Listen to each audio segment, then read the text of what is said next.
So today I'm going to share with you guys some very unpopular gaming opinions that I hold. Just so my video gets bombed with dislikes and a whole bunch of people unsubscribe from the channel, I just hate myself, so why not make this video? But really, video games are a hobby that a lot of people take way too seriously. Like, if you have an opinion that people don't like in the video game community, like if you say that a game that they loved is not good, it's like you're insulting their mother or something. Like, they trash you, like you're an awful person if you have an opinion that goes against theirs. And it's video games. Like, I can understand people getting so worked up over politics or something that's serious that actually affects your life, but this is video games. It's fun. It's supposed to be fun. And if we enjoy video games in different ways, then so be it. It doesn't matter. So, without further ado, here are some of my most unpopular video game opinions. The first one is that 3D Sonic is better than 2D Sonic. You see all over the internet about how Sonic used to be great. Sonic 1, 2, 3, and the Sega Genesis. That was the golden age of video games back then, and Sonic was at its peak. And ever since then, Sonic has gone downhill. The 3D Sonic games suck. 2D Sonic is the best. Sonic Mania is the greatest game to ever exist. No, 2D Sonic is trash.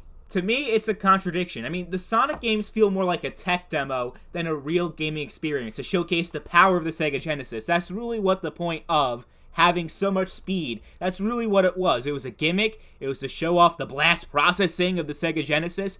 But as far as the actual gameplay is concerned, it's terrible. 2D Sonic sucks. And the reason why 2D Sonic sucks is because the gameplay is awful. It's trash. Look, the entire premise of the original Sonic games on the Genesis is a contradiction. Speed and platforming, those two things don't mesh very well together. You're rolling around, you're fucking loop-de-looping and going all over the place, and oh my god, the speed, it's so fast, but not really. Because once you actually have to do the platforming and try to, get around and do all that, the speed comes to a snail's pace. You have to move very slowly, and the controls are so awkward because Sonic is meant to be fast, but yet you're trying to climb on these platforms and jump. It just feels so awkward. Especially when you're going so fast to the point that you can barely control Sonic anymore, that you fall into a random death pit. There are so many cheap deaths in this game because you can't see what's going on in front of you. So in order to get good at the game, you have to die a lot. So most of the experience for these old Sonic games is mostly frustration, and you feel like it's so cheap. Like, you're dying for no reason, basically.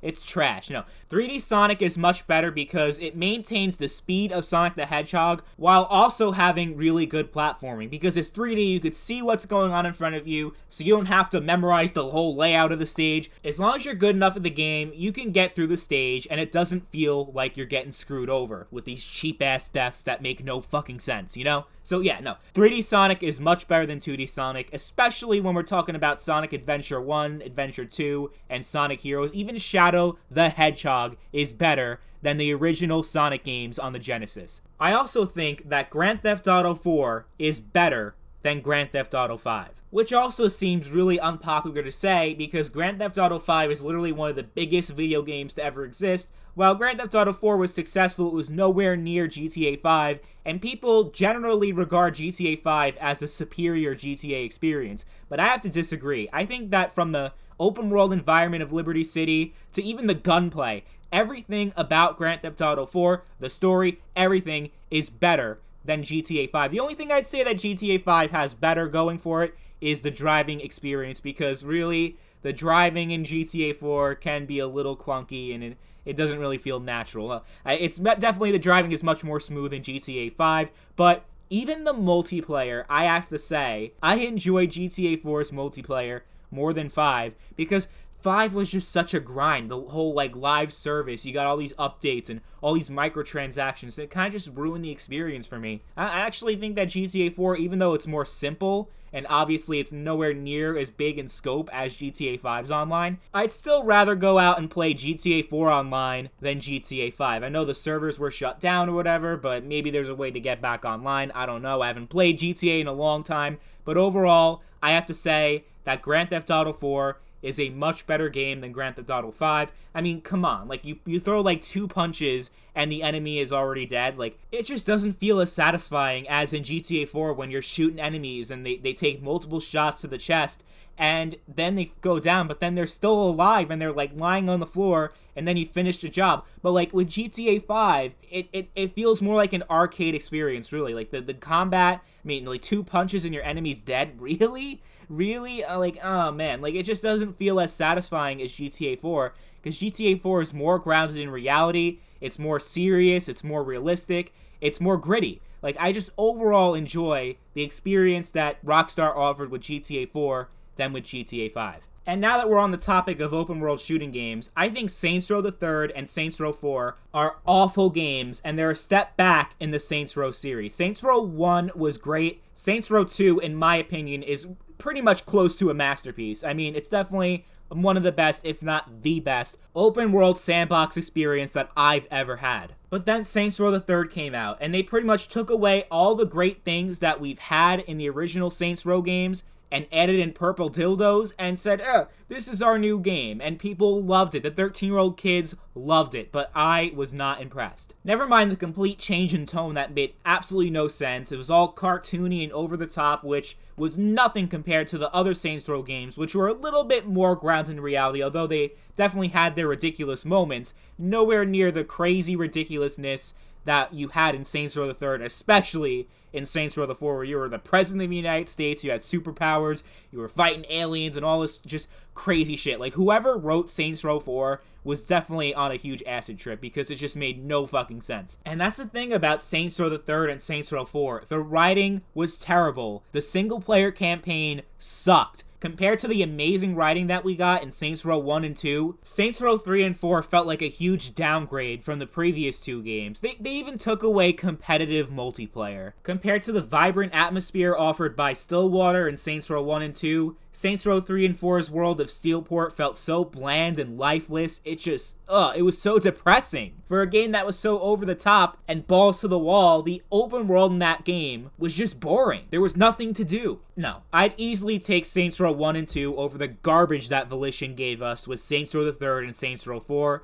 And don't even get me started with Gat Out of Hell. Easily one of the worst open world games I've ever played, but Saints Row 3 and 4 are definitely up there. Those games are all trash. So here's an opinion that I have that may be mildly unpopular. Like, I don't know exactly how controversial it would be, but I've never really heard a lot of people say this, so I think it is unpopular. I think Star Wars Battlefront 1 is better than Battlefront 2. And let me clarify, I'm not talking about the EA Star Wars games. I'm talking about the original Battlefront games that were made by Pandemic back in the mid-2000s. For some reason, whenever you hear about the old Star Wars Battlefront, you hear a lot more about Battlefront 2 than you hear about the first Battlefront game that came out in 2004. Now, its sequel seems to get a lot more attention than the first game. And it's probably because people seem to really enjoy the space battles that we got in Battlefront 2, and also being able to play as a Jedi.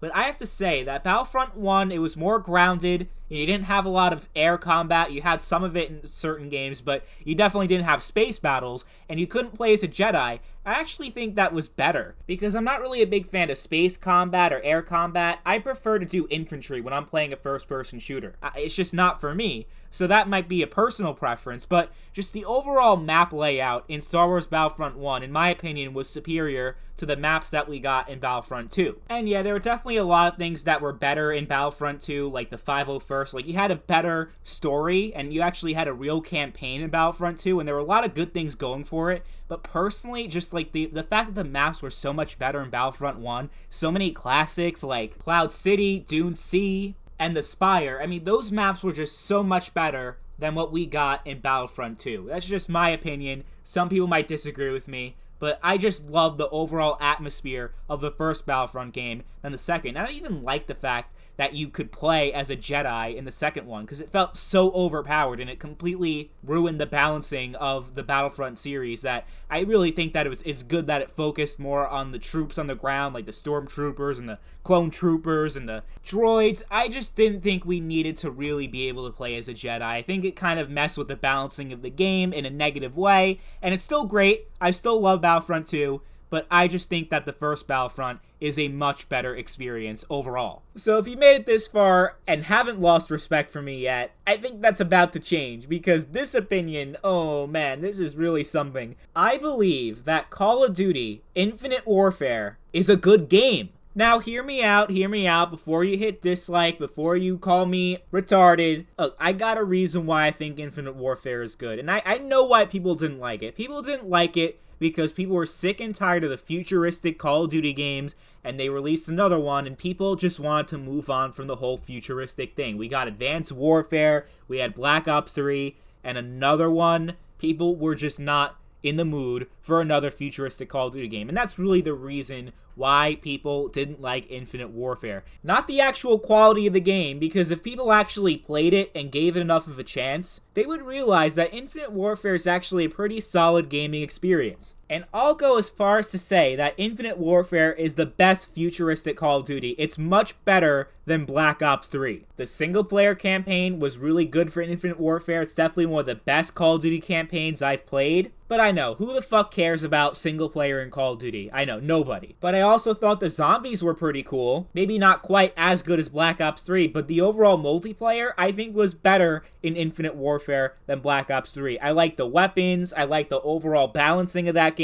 It felt like a more solid experience to me than Black Ops 3. The hit detection was much better. Everything was just a lot more smooth in Infinite Warfare's multiplayer than in Black Ops 3. And I just feel like most of the people that shit on Infinite Warfare have never really played it. They saw the trailer, they're like, oh, this is shit. They followed the trend. Everyone was hating on Infinite Warfare, so they joined on the hate train. But they never picked up the game, they never played it, but they have this opinion that Infinite Warfare is such a terrible game. Like, have you really played that game to say that it's terrible? I mean, it's a pretty solid experience. Like, there are a lot of shitty games out there, and Infinite Warfare, there's nothing about that game that just screams like, oh my god, this game is terrible. It's broken, it's a mess. It's definitely one of the most balanced Call of Duties I've ever played, and it's a lot of fun. I'd give it a solid 8 out of 10. So anyway, those are some of the unpopular gaming opinions that I have. If you have any unpopular gaming opinions, leave them in the comments down below. Anyway, thank you all for watching, and I hope you have a great day. Please don't hate me.